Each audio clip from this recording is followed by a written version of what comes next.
this, we'll think about contract and then think about two phases of contracting.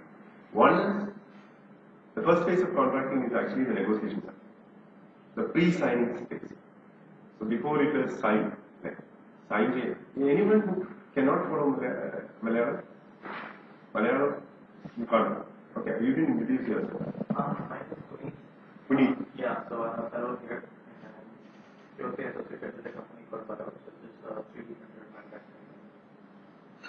Appreciate if you can pronounce your company's name clearly, because most of the company names that you mentioned, I think, especially all these are new age names, not like Infosys or Tata or your typical names. When you are selling yourself, you are selling your company also. Just emphasize on the name so that at least the person remembers the company name.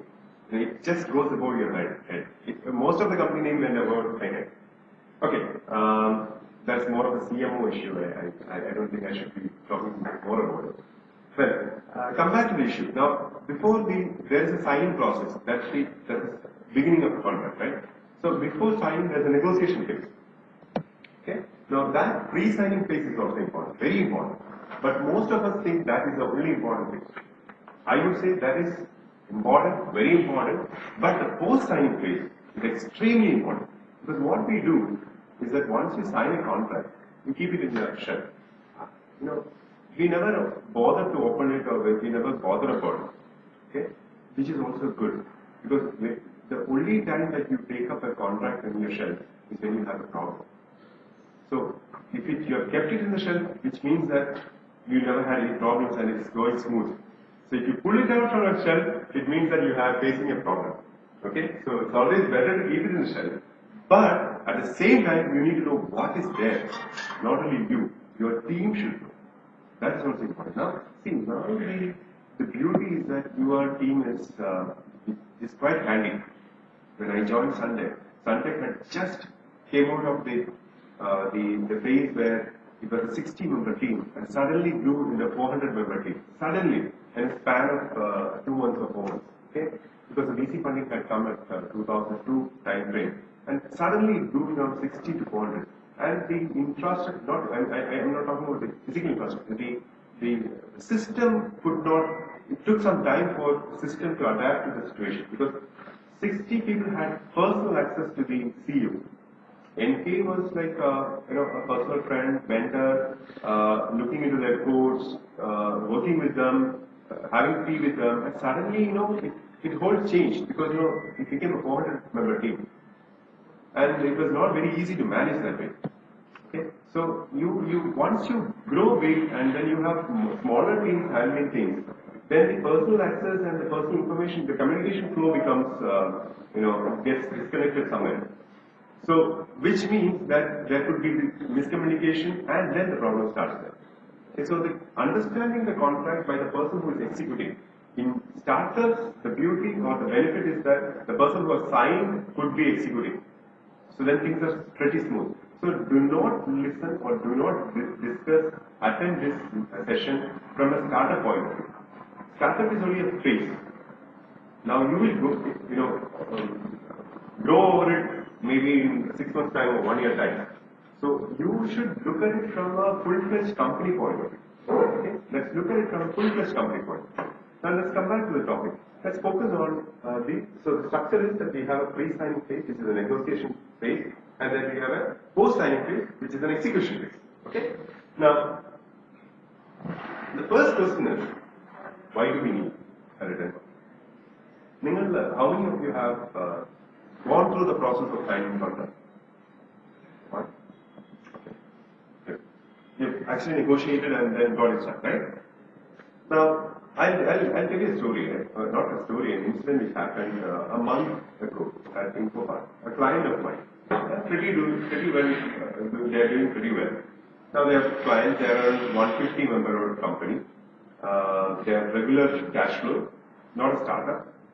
Now what happened is they have a customer who has been with them for the last 3 years, giving them considerable amount, significant amount billing every month. It's a TNF project.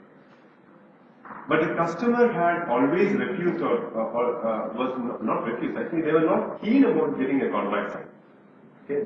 And they didn't want to push also, if the customer doesn't want, why do you want to push the customer and say that, okay, I will give you business only if you sign the contract. You don't have the infrastructure or the resources to tell them that I will not service you if you don't sign a contract.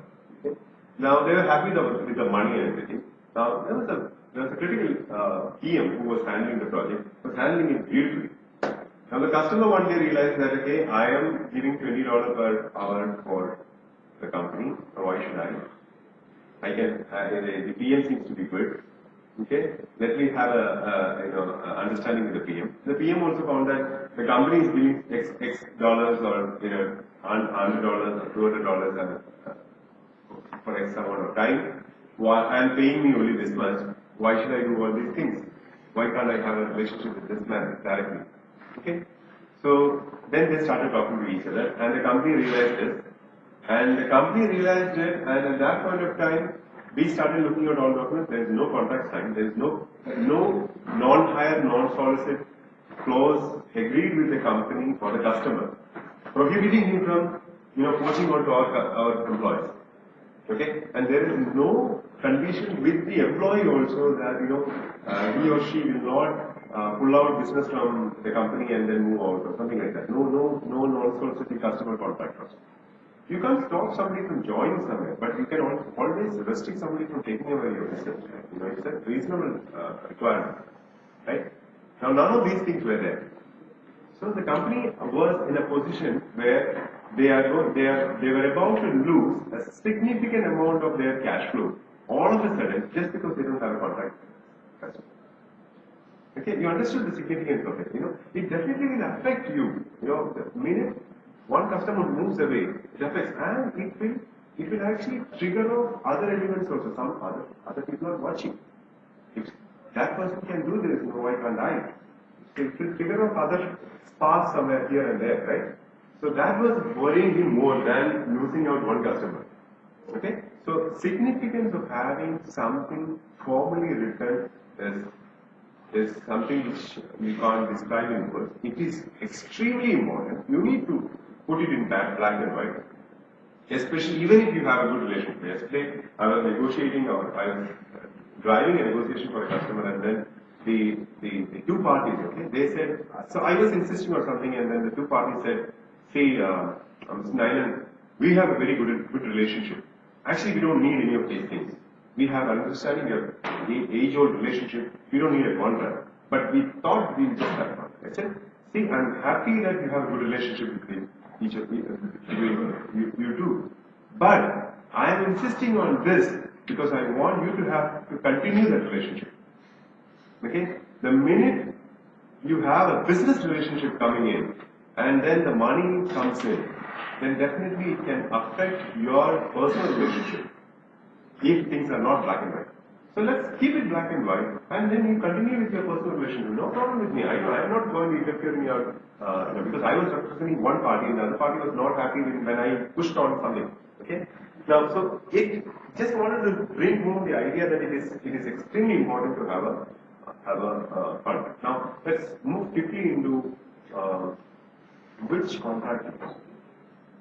See, when you start a business, you don't have much of a leeway to negotiate. You don't have much of a leeway to insist on something. Okay? Most of the startups actually look for the dotted line where they can sign. You can't go and a lawyer can come out with X number of issues on your contract. If you go to a contract to a lawyer and say, this is the contract and the customer, can you look at it? The lawyer definitely can find a lot of issues. But it is a management which would take the decision. Am I okay with this? Now, so it doesn't mean that you blindly sign. You understand it and then sign. Okay? Because the lawyer cannot take a business decision. A good lawyer can only tell you, say, see, this is the pros and cons. This means this. Now, if you agree to this, this could be a problem. Now, then you wait and say, okay, fine, I am ready to take this. Something you say, okay, this is going to affect my future business. I am not going to take it. I will go back to my customer and discuss it with the customer.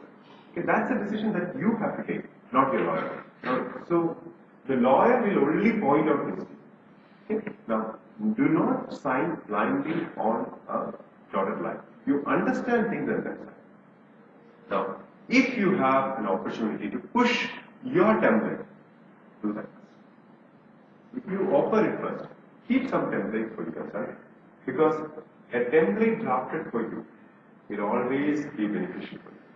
Always. Where do you get these templates? Does a lawyer have to create the template for you? Or Ideally, yes. Ideally, yes. Ideally, yes. I would say yes, because whatever you take from a net and all, may be drafted by somebody. See, there is a point of view for any document. yeah. Okay? There is no balanced document. There is always a point of view. Now, the point of view, see, I have represented the supplier, I have represented the customer. When you are at this side of the table, the way in which you look at the document is completely different from the way in which you look at it from this side of the table. Because at that point of time, you will be thinking, oh, where can my customer go wrong? My client is a customer. Where can he go wrong? Or what problem? What is his risk? Here, where can this customer create problems for my supplier? What I should do to protect them? Okay? So in a template, if it is drafted, the point of view is completely different. The perspective is different. Now, whatever you do in a template which is drafted, you can only balance it. Generally, you can balance it. You will not better it on your side, because you don't want to have too much of red lines in a document when you send it back to your supplier or customer. You really don't want. So you generally try to balance it and then keep it as at a generally okay position. So it's always better to push your template, but do not take templates blindly from the net, because it could be drafted from a different perspective. So you need to see whether it applies to you. So see, basically you can use your common sense also on it. When you grow to a level where you think of the file, then it's an NDA and all. You use your basic common sense on that. Okay? But something which you don't understand, you check it out. So I also want to bring your attention to basic concept of a commercial contract. Okay? When I used to go for negotiations from all this, say Saskin and all, IBS also, I insisted on that. Saskin had a very mature system of looking at contracts. Like, you take any established organization, there will be 4 teams working on a contract. The legal team will be owning the document. Okay, they will have final say on the document. Okay? Final say on releasing the document for signature. Now they own the document. Now who are the other teams working on it? What are the other teams working on? That document. Suppose it's a mature organization. The legal team owning it. Operations team. The delivery team, definitely they need to say on the SOW, on operational content, am I okay to deliver it in this way? Is the implementation schedule okay? Is the description okay? These things are okay, right? Anything which affects your operational schedule, the operation team will decide. And then? So what would that be? Okay, so management takes the final call on it. You take the contract to a management for signature, but it is managed by 4 different teams. Compliance team? Okay, compliance team, let's put it in legal itself. Like all the legal process, the compliance, the legal implications and all, let's keep it in the legal team itself. So there's a legal team, there's a delivery team or the implementation or the operational team, and then so that again comes in the operational. Sales and engineering. Absolutely, the same. No, engineering is in the technical side, but the sales, they drive. They are the face of the company, right? They polish your the delivery and then put it across to your customer. Sales actually is at the front end. Never put the legal in the front end. Okay, that is a mistake that we always do. Legal and legal when it comes to negotiation is a different thing. But the sales should actually take the front end. But it's very difficult. Like in the sales, when you yourself are doing a sales, running a sales organization, it's okay. But when you give it to a salesperson, the salesperson definitely have a pressure to close the contract. So then there is a conflict of interest. Okay, so you've got to be very careful about the conflict of interest. You understood what I'm talking about, right? Now you have a sales guy. Okay, you put him a sales target of say X amount of money a month. Okay, so he needs to close contract, right? Now, what is his objective? Is his objective to close the contract or to have a good contract and delay? That's it. It's as simple as that. Now, there's one more thing. There's one more thing. Absolutely, yeah. Why are you doing this? You're doing this for money. Who decides on the money? Who decides on the money? The billing part. But is that okay for the company? Is the next question, right? you are bidding for a project for X amount of money. Now, does it make commercial sense or viability? Who decides on that? Because the sales is more concerned about the top line. Who is concerned about the bottom line? It is the finance team who is concerned about the bottom line, right? Now, the commercial implication of adding some other infrastructure, who is concerned about it? It is the finance team. So the commercial viability of the project is actually decided by the finance team. So these four teams actually drive the contract together, driven by or headed by the legal team and front-ended by the sales guys. You understand? So certain clauses, I say that this person has to say yes before we move forward. If this person says no, then the sales team has to take it to the other party and then renegotiate the clauses. You understand? So it's a group activity. So always remember a contract has these primary aspects. Okay?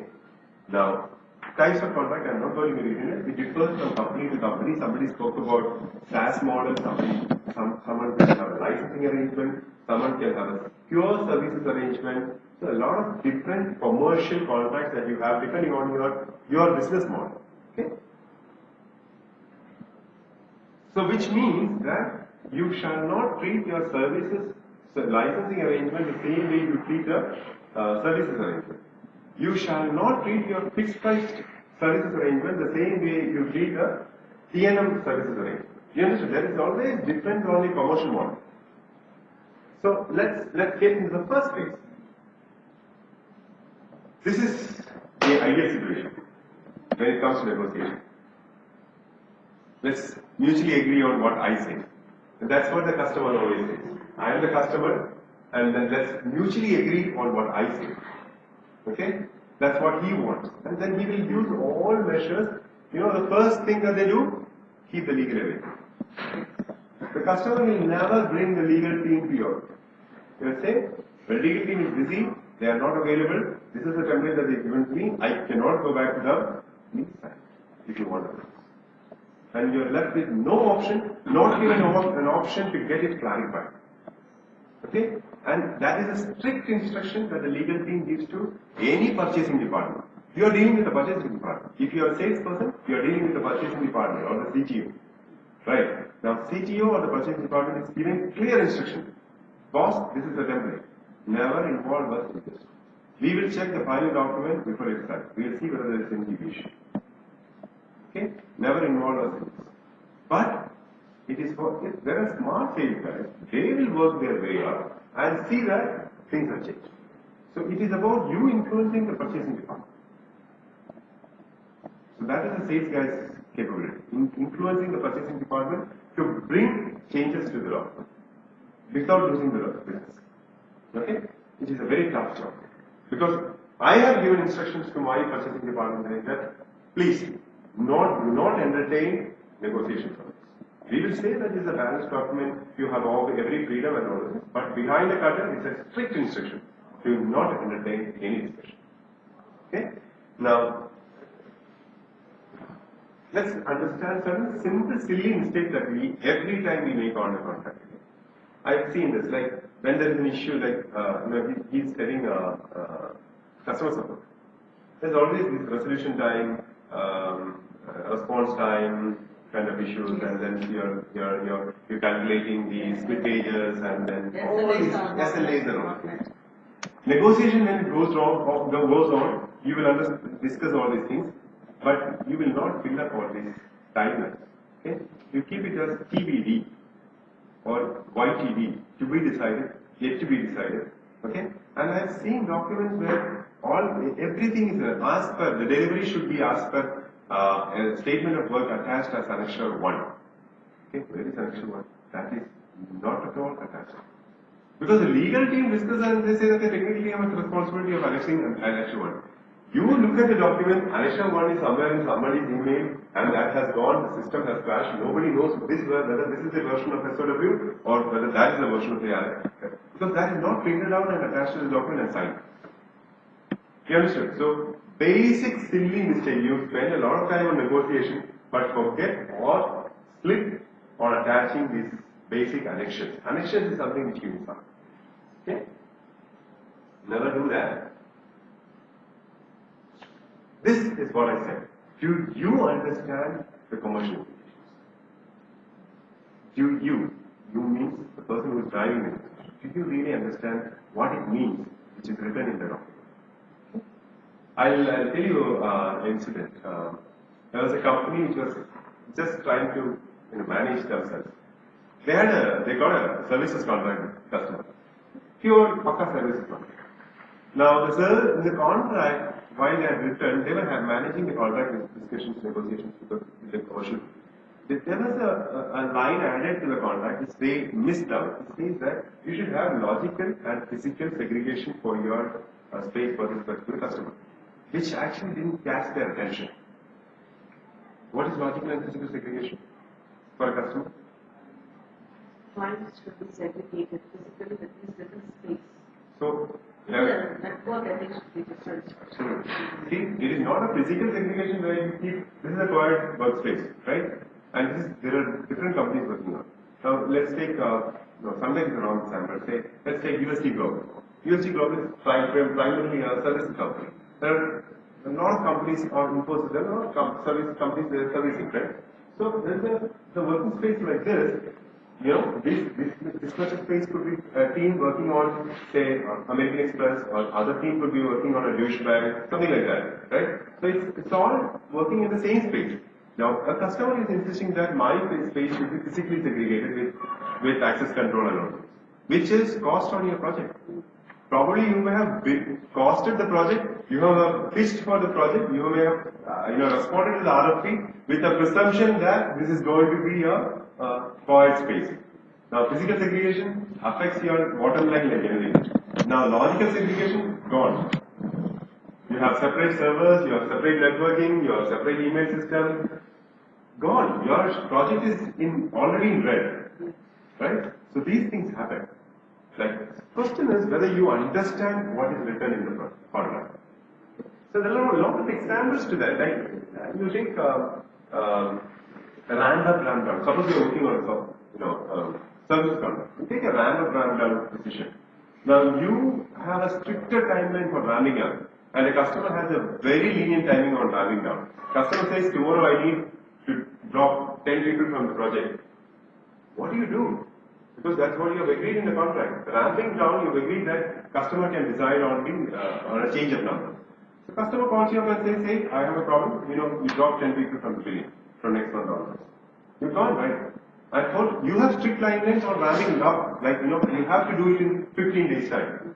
So where do you find 10 people in 15 days time? Whether you would like to do that, but you need to be, commercially sensible when you agree to these kind of things. Acceptance on TNM. So I said the way you treat a fixed price contract is different from the way you treat a TNM project. How many of you have worked on services contracts? Okay. In a TNM project, there's a difference from a fixed price project. What is the basic difference? What is the basic difference from a fixed price project and a TNM project, other than the financial outflow? The other one in fixed price actually you get money on a milestone basis. The other one you get money, the milestone is actually time. Monthly billing, right? On a per person monthly billing. But there's a fundamental difference on something else. When can you trigger off your invoice, or when is the money due? Correct. Completed means what? Accepted. Right? So when the deliverables are accepted, you probably may get the money on completion, but it is actually due only when it is accepted. So you go through an acceptance procedure. Now, what is the trigger event for a TNM project? No. Trigger event for an invoicing for TNM project. It's not time. Time and material. So it is time. Trigger event is 30th of that month or 31st of that month. That triggers your billing, not your delivery.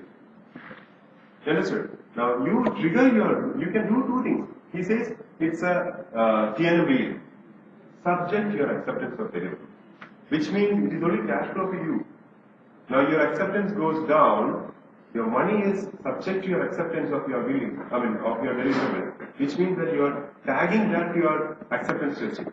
Now you have no control over the delivery because it is a TNM billing, you have just given resources, and the code breaks off you have a problem. You understood?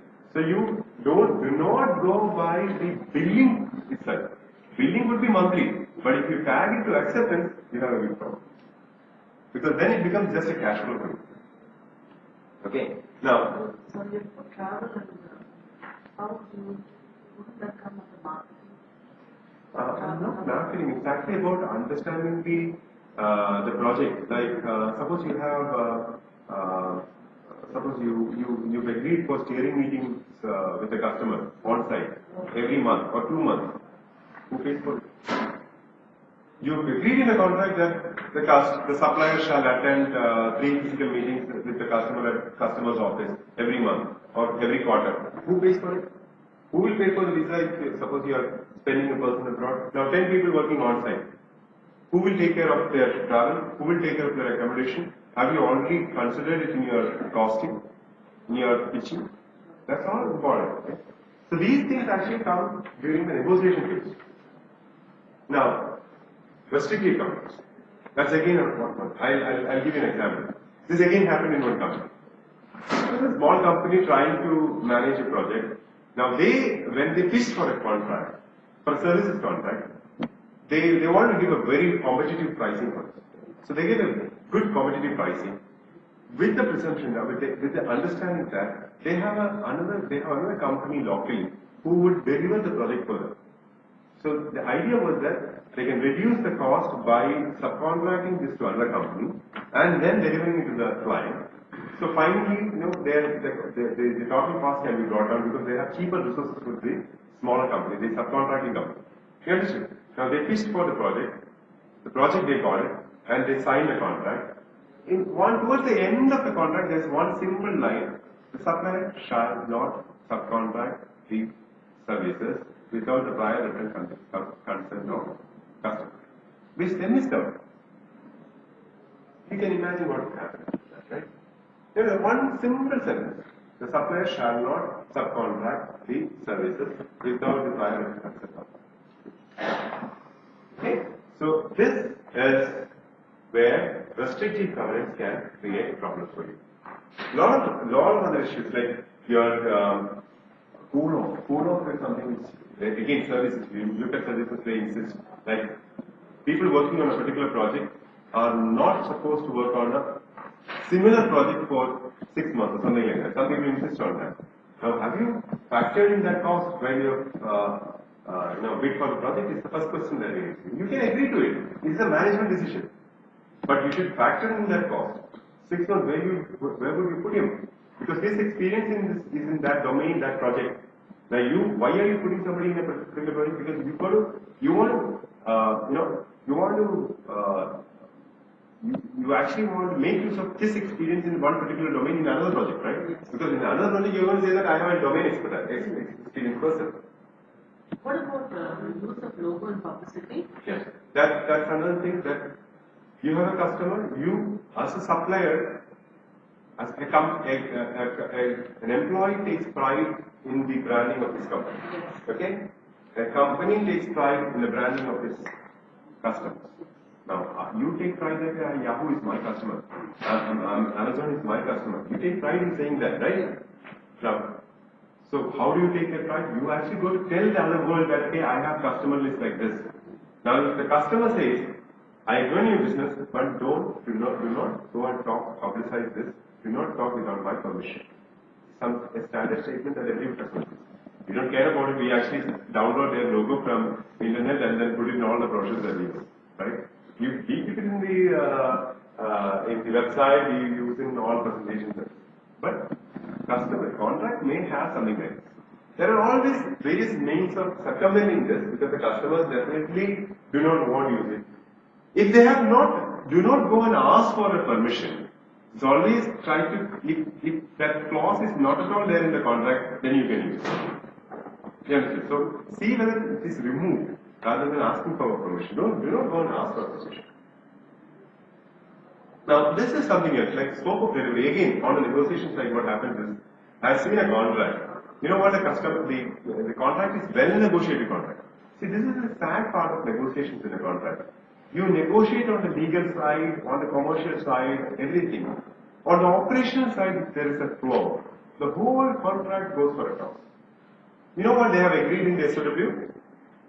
SOW was poorly written. It says the supplier will deliver a product with functionality similar to the existing system of the customer. The one line SOW. Because the technical team was not bothered about writing it properly. Now, the customer had something in their mind with their existing system, and the supplier had something else in their mind when they agreed to it. You are doomed. Then it is actually worth not negotiating on a contract. What's the point in negotiating a contract when you have written a stupid statement like this? Okay. Now, escape routes is something which you have to build into a contract. When you think, suppose the customer says, say for example, let me again take the customer service. There are stricter timelines on SLAs, right? Now you have stricter timelines. Always try to build in some escape. You build in these dependencies on the customer. You say that, okay, fine, the customer shall blah blah blah, X, Y, Z. Okay? So they have to respond. Now, the call is made. It has to be in this format. You know, you bring in some procedural formats where you can always say that, okay, you have not done this. That is why I have not been able to do this. So building as much as dependencies on your customer exit routes, or when you have stricter conditions on delivery. Okay. Now it is this is the second phase. Now we spoke about the first phase, which is negotiation. Now it's execution. I can tell you, most of the cases, the negotiation is done beautifully done, even in mature companies. Beautifully done. You take all the big names here. All the big names here, they have an excellent system of managing negotiations. Now the problem starts after that. In a smaller company, it is easy to handle because the person who has signed the contract may be in charge of the delivery. So the person will definitely have a control over, and he will know the contract, what the contract is, what the conditions are, what his responsibilities are. But most of the mature companies, the person who is delivering, the PM, doesn't have any idea about the contract. He probably may be airlifted to this project, and he will not have seen negotiation. He may not have seen or understood the project, and now he is supposed to deliver. He may not even check the contract before he starts. You got to develop a system where the delivery team understands the commitments and the dependencies. That is important. So this is the first question. The other phase I asked: do you understand the commercial implications? Now here the important point is, does your team understand what is their message, what you have agreed, what you have committed? That is the most important thing. Like, first thing, give them a copy of the contract. But certain cases not possible because you may not want to reveal everything that you have agreed. You may not want to. But then give extracts. Take them through this. Have a walkthrough done. Explain them in simple terms, like this is what it means, this is how you should do, this is what they're supposed to do, this is the timeline, this is the process flow, this is the extra commitment that they have given. Spend some 1 hour with him. And if the PM changes, the PM has to do a handover to the next PM or the PM. And it has to flow through to the team. Even the last person should have the basic idea about the commitments. So it is the PM's responsibility or the PM's responsibility to have a cascading effect on the communication flow. Now, this again, forget about the operational responsibilities. The operation is where we fail, especially on timelines. I'm not talking about it because we know about it. Especially on timelines, quality. These two areas are where the problem starts. This is where we split timelines and quality. Because when you have agreed for something, you understand that you have agreed for X and actual delivery is Y, which is much bigger than X. And then you start working on it, you see that the project is in red, then you start leaking, then you have a problem, then you miss on the timeline, then you ramp up team and then finally you start working against the timeline and the quality slips. So somehow you slip on timeline and both quality and timeline. Okay? Where the problem is, and then the customer actually, a lot of issues. If you start looking into these issues, there are not many issues with the customer also, whether it's a product delivery or a services delivery. The customer CTO who signed the project or the contract may have left. The new CTO or the CIO wants to prove that the earlier CTO was a stupid dumbo fellow, and then definitely whatever he has done, he wants to undo. And he may have his own vested interest also. He wants to bring other suppliers. So the only way for him to get rid of you is actually to see that you are the worst delivery person in the world. So he will create enough problems for you. Okay, so a lot of issues can happen on the other side with which you do not have any control. But you can actually have all these things recorded. Okay? Now I am not going to discuss too much about the operational part, delivery part, or the quality part, because it's something which you need to control. But I just wanted to bring to you something which you miss out, which is the confidentiality part. Okay?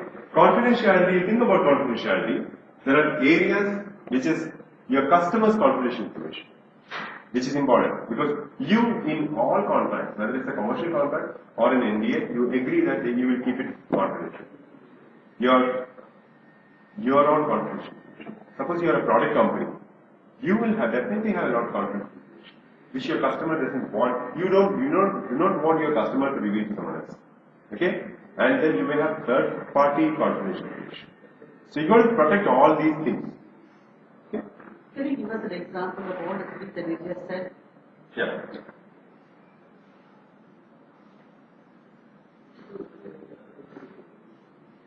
Now, customer confidential information. Suppose it is whether it's a services contract or a product implementation. The customer definitely is sharing a lot of his business information to you. And services is more, product also is more, because you are actually bringing in your off-the-shelf product to a customer environment where you understand his business fully. Supposed to be understanding his business fully, and then implementing that. So you know how it is being done. Now, where is your market? Your market is in the domain. So who is your next prospective customer? Who is your next prospective customer after an implementation with the bank? Another bank. Who is a competitor for this bank? Right, you go to an airline and talk. Your next prospective customer, best prospective customer is another airline, who is a direct competitor for him. So, this airline, when you go and talk to that airline, definitely you, knowingly or unknowingly, you would be sharing a lot of information, which you are being contractually restricted not to share. Your capabilities is actually in implementing the project and having implemented that project. Now you want to tell them that I have done this. Now the other people are also waiting to get information. So some people may invite you to get information. Not to give you a project, but to get information about competitors. Then we do that. Right? So you got to be sensible and careful when you release information about your customer. So that's one thing. Not only you. Your employees can do that. Okay, I'll come to that later. Now, second thing is your information. Now, your product. Your information is critical for you, because something you keep as copyright, something you keep as trade secret. You don't want others to come to know about it. Certain algorithms that you use, certain functionality, specific that you have, or some pricing mechanisms that you have. Something in your product, you don't want others to know about it without restrictions. Now, that is important. Third thing, your third-party information. You have a supplier, you have a third-party module integrated into your product. You have agreed with him that you will keep it confidential. Now, you are giving it to someone else. So, do you have a permission to share it? All these things are important, right? So, third-party information is important. Now, you download something from third-party sites. That is also important, right? I'll give you an example where one of the biggest companies in India landed up in trouble. A lot of companies have daily problems. Okay? One example, where they have a huge customer, where with which they have agreed on physical segregation, logical segregation, all those things. And they've gone to the extent of, even the paper that you can take in and take out of that physically segregated area should be a differently colored paper. That is understanding. Okay? Now, the laptops given to the employees working on the project, you are not supposed to plug in, not supposed to plug in any external devices or data systems into the laptop given by, approved by the customer. Now, there was a guy working on site, a senior BD, working on site, who was working on Sunday. Saturday he was playing, working on a laptop, and his child always had the habit of watching a particular cartoon program on the system for him to have food. Now, his personal laptop or PC had a problem. So this guy, what he did is to pacify his child, to feed his small little child. He plugged in his the program into this computer, his official laptop, without realizing the significance of it or the criticality of it. The minute he plugged in, they got an okay. He was asked to come back the next week itself. He was asked to come down to India. He was removed from the BDM post. He was removed from on-site. He was brought in. The penalty clause on the company was too huge. So finally, he had to leave the company just because he plugged in one USB drive in the system for his child to watch. Because he actually at that senior level he should have known about it, because they run a lot of training programs for their employees, saying that you're not supposed to do this, you're not supposed to do this. And that's the level of security that this customer wanted to implement. It was a fact. So obviously they wanted to have a high level of security on it. No. So the point is that he loses the job, and the customer and the company loses their faith and credibility and money. Right? A small company will not be able to withstand that.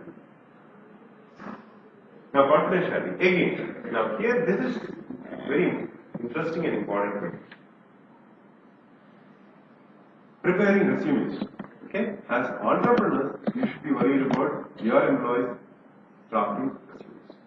As employees, you should also be worried about drafting in a resume, because you have already signed an NDA with your employer, saying that I will not disclose information. Now you go and you want to tell your prospective employer that, okay, I worked on this project, I worked on this technology, I worked on this kind of a business logic, and this is what I've done for this customer, this is what the customer wanted, this is what I delivered. You give all information in your resume, which is actually a breach of your contract with your customer, with your employer. Your employer has a problem because he has committed with their customer that they will not be revealing this, either by himself or through his employer. Right? Or both the employer and employee are in trouble. Now, creating resumes, you open up your mouth in an interview, a big problem. Okay? Recently, an IT raid was conducted by major product companies in a company for violation of licensing terms. They had a lot of unlicensed versions of software running in that company. It's a pretty big company. You know how the information was leaked out? Simple. Detective agency was hired. So they called up, they identified the networking engineers in the company, IT infrastructure company, in the company. Okay. They put up themselves as a recruiting company, the detective agency. They spoke to all these networking engineers in person over the phone. They arranged job interviews, okay? 3-4 rounds of job interviews with high, offers, high level of offers, and all of them were trying to get these jobs. And they asked them all the pertinent questions about how many computers, what all systems that you have worked on, how many machines you have, what all you have implemented. Everything was repeated. Okay? Now, once you come to know that you have X number of systems, the company knows how many licenses they have purchased. Right? It's very simple. It's a cakewalk for the other company to come in and break it. So then they move to the code. They file a petition with clear evidence that this company has this much of machines. This is what they're doing. This is how many licenses they have. They're using private software. So we got to go and break it. Okay? So information can leak out in any way. Your company is here. I mean, that boring? Okay, we got a call. Okay. You're working on an RFP. One of your employees' relatives is working in a competition. So the fundamental or the basic information that your company is working in a particular RFP leaks out to a competitor of yours, it's not good for you, right? Now, this is a major social issue. Every engineer, heart of heart, he's like a mechanic, he's like anyone, who, or a carpenter who wants to tell the world that I am a good artist, I am good at my work. Everybody wants accolades and appreciation, right? So an engineer also wants, a developer also wants to tell the world that I am good, I've done this. I'll tell you an incident where an engineer working on a project, he publicized a particular design diagram and a screenshot of the application in FB. Okay, so this came to know the knowledge of company. The company called him and then said, "Why did you do this?" And then his defense was he was not ready to accept his fault. He said, "My father is an architect. I've seen him doing this. All his works are on FB, his FB page. I've done this and I am an architect on this and I'm publishing my work. What's wrong with that?" Right. His father is an architect, he designs things and then he publicizes it. I'm also doing the same thing. Why are you putting me into trouble? But you can imagine the implication of it. Right? And another thing is this technical blocks. All engineers face problems while they are coding, they come across issues. Now, the easiest way to get an answer or a solution is actually to put it across in a blog, or a technology blog, and then seek advices from others, from your peers. Now, how you draw or how you articulate that question is important, without, disclosing too much of information. That is also important. But at the junior level, you may not do it. They just go and just put the question blindly and bluntly on the internet. And it's out there in the public domain.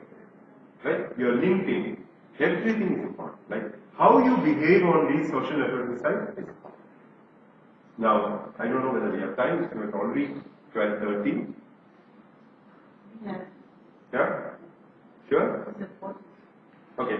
IP. IP is important even if you are a service provider or a product company, or a services company or a product company. Because on a product company, it is extremely important because it is your bread and butter. Your value is there. Now, tomorrow you talk to an investor, the investor values the company because you have an IP.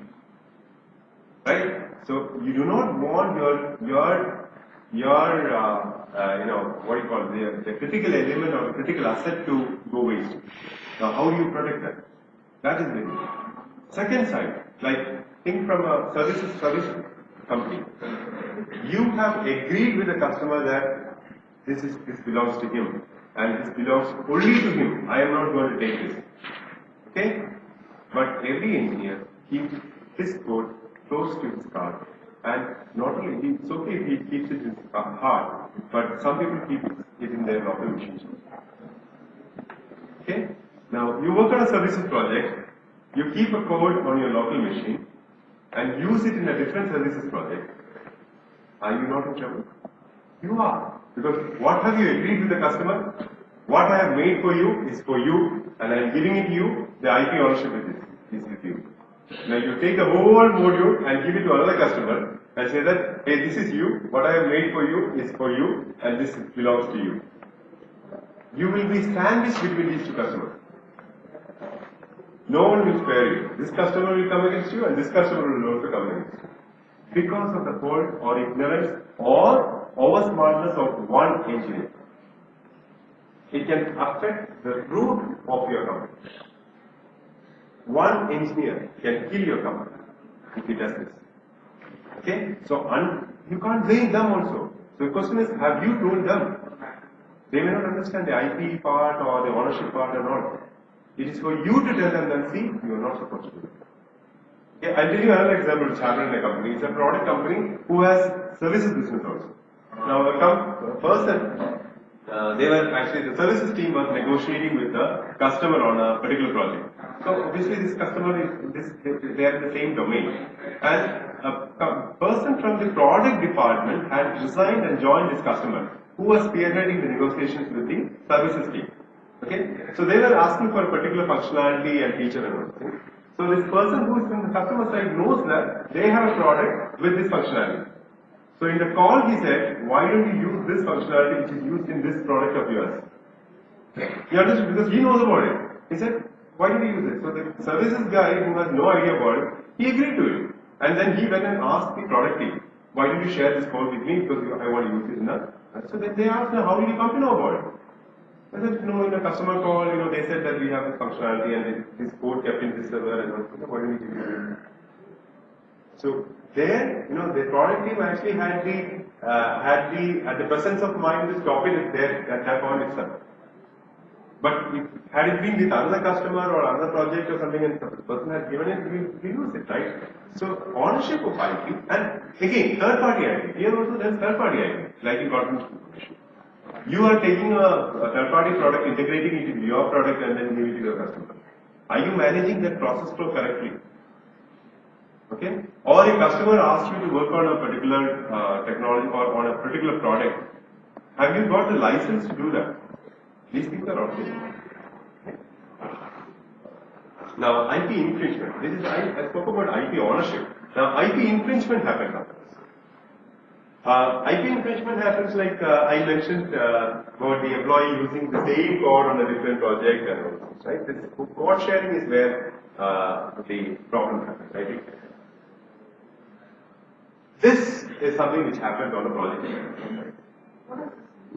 Yeah. What does this mean? Entrepreneur. My phone. It's my phone. Okay? You land up in a trouble with a customer, and what do you say? My fault, please forgive me. Then the customer has enough information, right? The customer has recorded it. So there is a way you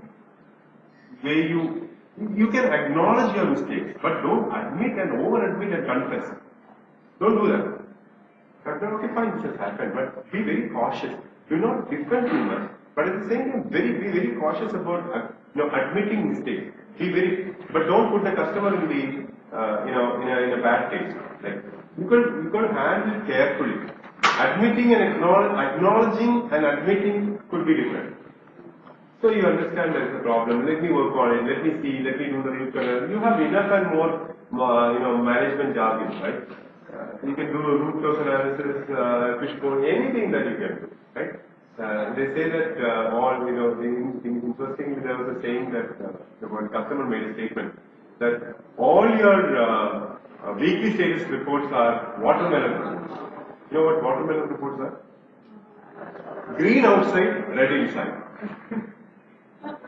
So this is a statement made by a customer. All your weekly statement reports are watermelon. So accepting admissions before a customer is very important because you do not know when you are going to have a legal tussle with this guy. Okay? There you got to be careful. Like accepting or admitting something in an email, if you have an issue with a customer, be very careful on your communication with the customer. You involve your management, you check, take external advice on it, you think twice before you write an email. Then this is the next question. Is customer your buddy? No. Absolutely no. You can have social relationships, social get-togethers with them, but business is business, relationship is business. After 2 facts, do not go and reveal all your company secrets. Customer is always a customer.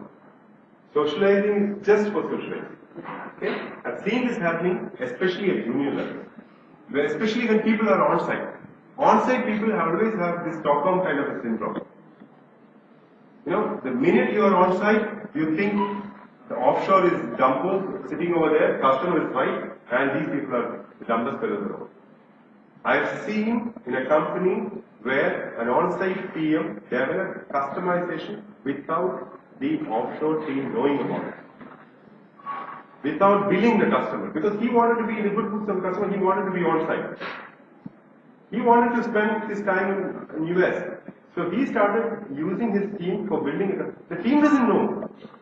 So the coding was done there. The customization was done on site without the sales team or the company knowing about it. Because now, this is something which you are trying to do to please your customers. Now, this is important. Proper recording of this. This, I spoke about exit rules, right? You can have all exit rules written in your contract, but if you do not record it properly, then it is of no use. The customer slipped on delivery, on delivering something which is important for you. You record it, you put it in the mail. Do not think that the customer feel offended about it. Do not think that. You put it across nicely, that flowery language that you have to find. Do not ask your legal team to do it. They will not write it in the flowery language. Okay? So use your sales guys to use it, or use your presence of mind, common sense writer, but it should be used in the right situation. Okay? So all dependencies, slippage on dependency from the customer side. I'll tell you, there was a company where the project was not going through smoothly. So a lot of outstanding bugs, open bugs. Now, in a call with the customer agreed, okay, fine, let's do one thing. We want to go online on this day. Let's go online with by closing all the S1, S2 bugs. Let's keep S3 and S4 for another time. Okay? So let's focus on S1, S2, close this, and then let's go production. So it was agreed, signed off in the call, and the team started working on it. So S1, S2, the focus was on S2, S2. Once the project went online, there were 600 S3, S4 issues open. Okay? And the man left. The PM left. The customer PM left. So the next new person joined, and then he identified that 600 open S3, S4 issues. So email was sent. I see that there are 600. What is your explanation for this? Who approved this? It was approved in a call. Where was it written? Where was it signed off? It was approved in a call by whom? The person was already there. Is it in an email? No. Is there in the minutes of meeting? No. What do? You're in deep trouble. Right? 600 SPS per issues, you know what the implication could be. Right? Another case where go live was shifted, agreed to shift the go live by the delivery manager from the customer. You have to record it. You have to put, you develop the habit of having the MOMs, at least exchange it. See, signing may not be possible when you are in two different locations, but at least have it exchanged in an email. And do not ask for concurrence and all. I am sharing the MOM that we have discussed. If they have a problem, let them come back. So don't ask them whether this is right or wrong or whether you agree to it or not. Then they will say that I never agreed to it, right? So you should understand one thing. You deal with a customer. A customer will have a very well settled purchase department or an IS department. Okay? These guys are veterans in purchasing. CIOs and all, CTOs and all. Not CTOs, CIOs or these purchase guys. They know how to handle a supplier. Okay? They will have their system of managing suppliers. They will know what to record, where all to record, how to manipulate you, and most of the suppliers are new faces in this, especially in IT. So you will be more focused on the delivery side, not on recording side. Especially Indian companies are a failure in all this recording. Now they will have all their proper recordings about your pages. We will not have even one single piece of email where they have agreed to extend something. And another thing what happens is, the emails could be in the PM team. The PM leaves. After 2 years you have a problem. Where are the emails? What have you done? Where is it kept? How do you pull it out? You have no idea. Okay? Now,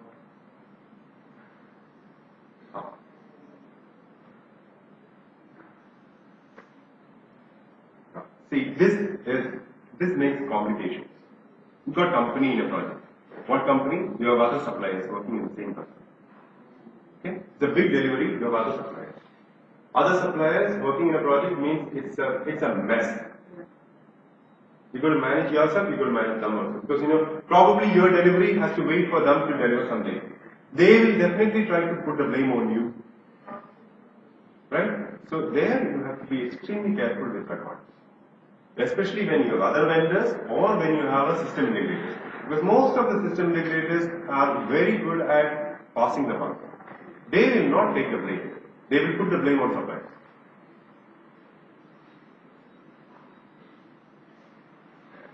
The consequences, obviously, damages. If liquidated damages means the contract itself will say that you slip on delivery and this X amount for X amount of X days of delay and all. It is already liquidated and mentioned in the contract.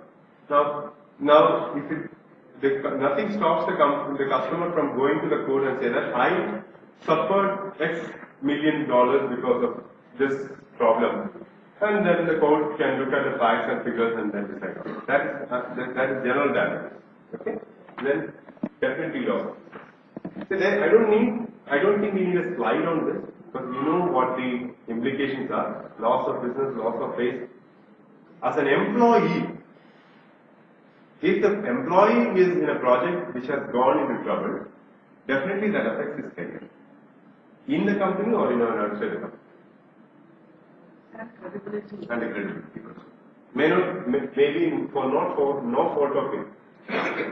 This is a slide which I thought is important for you, especially because we are no longer handling a customer from India. We are talking to different geography, different culture, different language, completely different. You speak to a person from Kannur, you speak to a person from Kottayam, it's completely different. And then you can imagine how a Spanish person differs and a person from Mexico or US and UK itself is different, right? To give you an example, where when I was in a company, we had acquired a company in Finland. So, acquisitions always create problems, and then there was an integration problem happening. And so I was talking to the CEO of the company, and then I said, I wrote a mail to him saying that. So I was trying to explain something to him.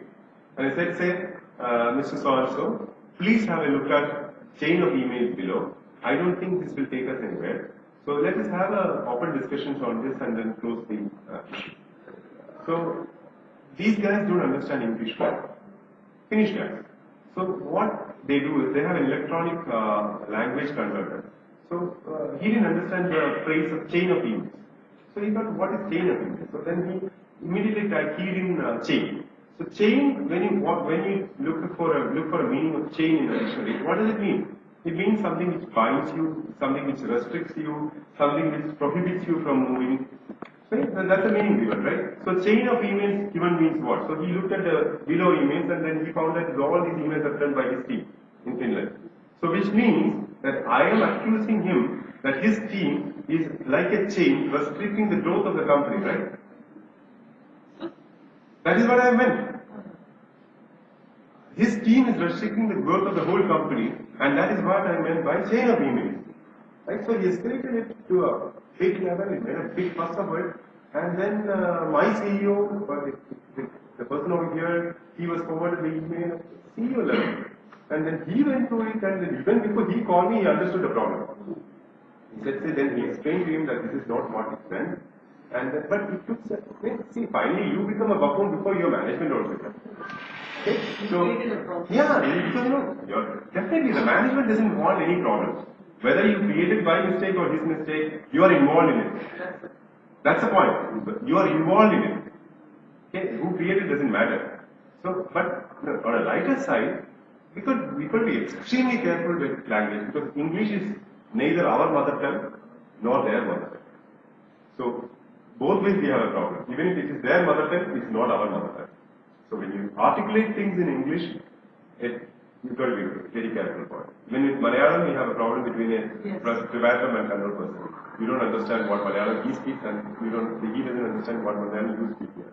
So with a different foreign language, you have cultural problems. You have lot many issues with it. See, ultimately, why I added this is because I thought it is important in a relationship because we are talking about a post-contract signing phase where you're trying to avoid issues. I said, I always say that you need a lawyer to avoid lawyers. Okay? That is what you need to do there. You are not here to litigate. You are here to do business. So the primary objective is to go to do business, not to litigate. When you litigate, you spend a lot of time, money, bandwidth, a lot of issues. Okay, your morale, your focus. When you are trying to focus with your customers, you are trying to focus on an issue with a client, who has taken you to court, which you don't want to happen.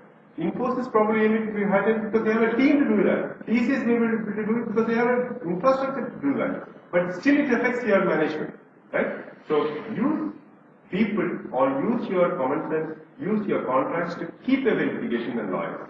That should be your objective. And so which you need clear documentation, whether in a contractual form or in an MOM form or in process notes, and keep your documentation pakka clear with the common sense and teach or train your team on it. Okay? All the best and all the best for the team working in Kerala Startup Mission. I'm very glad to come over here from Cochin to meet you and to share some of my experiences with you. I hope it could be useful for you in some way or the other.